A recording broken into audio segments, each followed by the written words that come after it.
Message मिलता है कि आपका भाई तो बीजेपी का लोग मोहरा बना करके माननीय मंत्री सुदीप कुमार सोनू, माननीय विधायक गांडे श्रीमती कल्पना सोरेन और माननीय जिला अध्यक्ष झारखंड मुक्ति मोर्चा संजय सिंह के द्वारा प्रेशर में दिया गया वो बयान था, जिसके वजह से मेरा भाई वो बात बोल रहे थे के खिलाफ में पुतला दहन करने के लिए उसको आगे किया गया है। नमस्कार, न्यूज़ 11 भारत के डिजिटल प्लेटफॉर्म में आप सभी का स्वागत है। लगातार पूरे राज्य भर में जेपीएससी और जेएसएससी से जुड़ी बहालियां और उसको रद्द करने को लेकर और फिर से जो कर्मचारी जिन्होंने ज्वाइनिंग लेटर लिया था वो फिर कोर्ट गए, फिर स्टे हुआ। ये सारी प्रक्रियाओं के बीच में गिरिडीह जिले में भी कई प्रकार के प्रदर्शन हुए। हाल के दिनों में लगातार पुतला दहन कार्यक्रम हुआ, उसे लेकर कई तरीके की बातें सामने आईं और पूरी तरीके से शहर में अलग अलग संगठनों के द्वारा पुतला दहन किया गया, विवाद भी हुए, झड़प भी हुई और इसे लेकर राजनीति जो है वो तेज है। और इस पूरे मामले के बीच में अब से कुछ ही दिन पहले गिरिडीह के नया परिसदन भवन में आदिवासी समाज के द्वारा एक प्रेस कॉन्फ्रेंस किया गया और मंटू मुर्मू जो कि एबीवीपी में है पद पर, उनके भाई प्रेस कॉन्फ्रेंस में सामने आते हैं और वो स्पष्ट तौर पर भाजपा पर यह आरोप लगाते हैं कि भारतीय जनता पार्टी परिवार को तोड़ने का काम कर रही है और भाई भाई में फूट डाल रही है। उन्होंने क्या कहा है कि पूरी तरीके से उन्होंने अपने भाई को पढ़ने के लिए भेजा था, लेकिन उनका भाई राजनीति के जाल में, भाजपा के जाल में फंस चुका है। पहले हम आपको उनके भाई का ये वीडियो सुनाते हैं। इस वीडियो के बाद हम सीधे मंटू मुर्मू से इस मामले में पूरी बातचीत करेंगे। आदिवासी समाज की ओर से नमस्कार जोहार करता हूँ। मेरा नाम है कंचन मुर्मू और मैं आदिवासी समाज से बिलोंग करता हूँ। मेरा एक छोटा भाई है जिनका नाम मंटू मुर्मू है। वो विगत कई साल से गिरिडीह में रहते हैं और हम लोग ये कह करके उनको गिरिडीह भेजे थे कि वो पढ़ने वाला लड़का है, पढ़ लिख करके कुछ अच्छा बनने के लिए हम लोग उनको गिरिडीह भेजे हैं।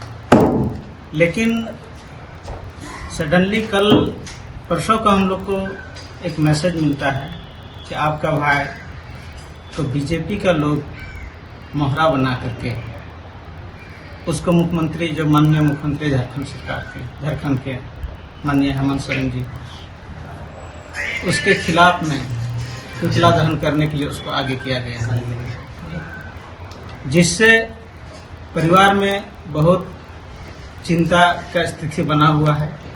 क्योंकि हम लोग ये सोचे भी नहीं थे कि एक छोटा भाई को बीजेपी का लोग अपना घर से ये कर देंगे, अलग कर देंगे। लेकिन यहाँ देखा गया कि बीजेपी के लोग ने हमारा परिवार से, हमारा एक छोटा भाई को, मेरा पिताजी भी नहीं है, हम लोग उसको देख रेख करते हैं और बीजेपी के लोग एक साजिश के तहत उसको अपना चंगुल में फंसा लिया है और वो लड़का को घर से इतना दूरी बना दिया है कि वो कभी घर जाता भी नहीं। हम लोग के संपर्क में बहुत कम रहता है। इसलिए हम यही कहेंगे कि इस तरह का इतना बड़ा राष्ट्रीय पार्टी है बीजेपी के लोग, कम से कम आप सोचिए, किसी परिवार के सदस्य को तोड़ना ये कहीं से न्याय संगत नहीं है। अब इस तरह के किसी का परिवार को तोड़ते हैं तो ये बहुत दुखद लगता है। हम लोग आए दिन मीडिया में या अखबार में देखते थे कि नेता को बीजेपी।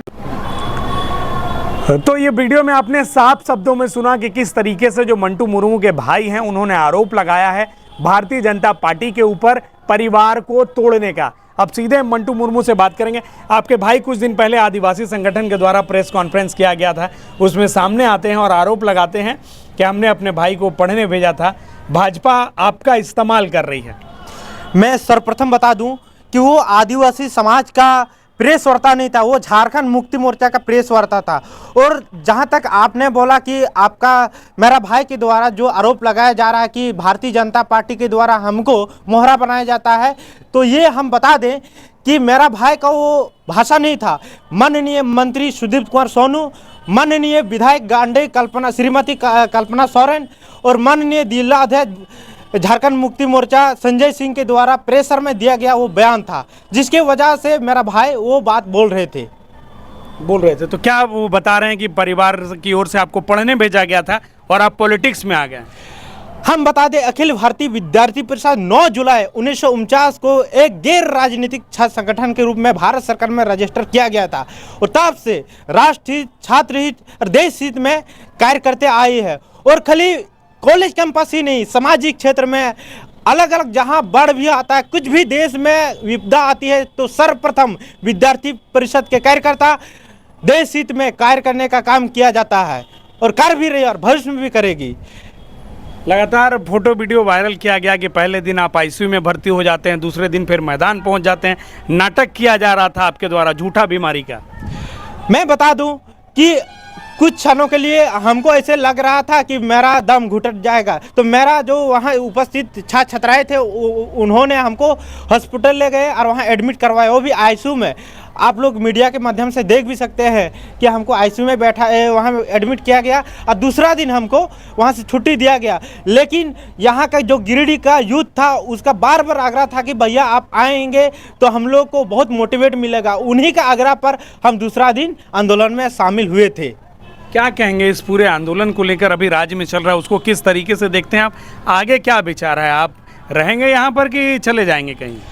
जी, हम बता दें कि हम भी एक, ठीक है, किसी संगठन से हम जुड़े हुए हैं, लेकिन मैं भी एक छात्र हूं। मैं भी पोस्ट ग्रेजुएट पॉलिटिकल साइंस से किया हूं और जीपीएससी जेएसएससी का बहुत सारा एग्जाम मैंने दिया है। हाल फिलहाल में फील्ड वर्कर का एग्जाम हुआ था, उसमें भी हमने दिया है। तो ऐसे बात नहीं, मैं भी एक इस झारखंड ही नहीं, पूरा देश का जितना भी एग्जाम होता है वे उन सारे एग्जाम में हम भी देते हैं और परीक्षा भी देते हैं। मैं सबसे पहले एक स्टूडेंट हूँ। स्टूडेंट है जी। तो क्या लगता है जेपीएससी जेएसएससी में जिस तरीके से हाल के दिनों में राज्य भर में बातें उठी हैं, जांच हुआ, न्यायालय ने उसको स्टे किया है, पूरे मामले को क्या देखते हैं? क्या आगे क्या होगा लगता है? इन सारे विषय में हम यही कहना चाहेंगे कि इन सारे विषय का मूल केंद्र यह है कि जब से वर्तमान हेमंत सोरेन की सरकार आई है तब से जितना भी एग्जाम ले लीजिए, या वो जीपीएससी के माध्यम से हो या जेएसएससी के माध्यम से या टीडीपीएल जो कंपनी है जिसके ऊपर भ्रष्टाचार का आरोप लगा है, अगर जांच किया जाए कोई भी ऐसे एग्जाम नहीं बचा है जिसमें उन्होंने भ्रष्टाचार किया है। वर्तमान में अभय तिवारी जितना भी वो बता रहे हैं या सीआईडी जांच कर रही है, ऐसे लग रहा है कि इस राज को सिर्फ लूटा ही नहीं, दोनों हाथ से लूटने का कार्य किया जा रहा है। तो हम विद्यार्थी की ओर से ये मांग स्पष्ट कर रहे हैं। वैसे कल सुप्रीम कोर्ट ने ईडी को और राज्य सरकार को भी बोला है कि इस विषय में स्पष्ट बोलने के लिए बोला गया है कि क्या है इसमें तथ्य। तो ये मंटू मुर्मू हैं जो कि एबीवीपी से जुड़े हुए हैं। इन्होंने यह बताया कि किस तरीके से जो है इनके भाई के द्वारा जो बयान दिया गया है वो दबाव में दिया गया बयान है, लेकिन ये स्पष्ट तौर पर अभी भी ये मांग कर रहे हैं कि जिस तरीके से राज्य भर में जेपीएससी और जेएसएससी की परीक्षाएं हुई हैं वो कहीं ना कहीं संदेह के घेरे में है और इनका साफ तौर पर कहना है कि ये संगठन से 2016 से जुड़े हुए हैं। बहरहाल अब यह देखना होगा कि आगे किस तरीके से जो है इस पूरे मामले पर यह मसला आगे किन मुद्दों के तरीके से आगे बढ़ेगा और किस तरीके से आगे चीज़ें सामने आती हैं। अपने सहयोगी राहुल और केजू के साथ न्यूज़ 11 भारत के लिए गिरिडीह से श्रीकांत।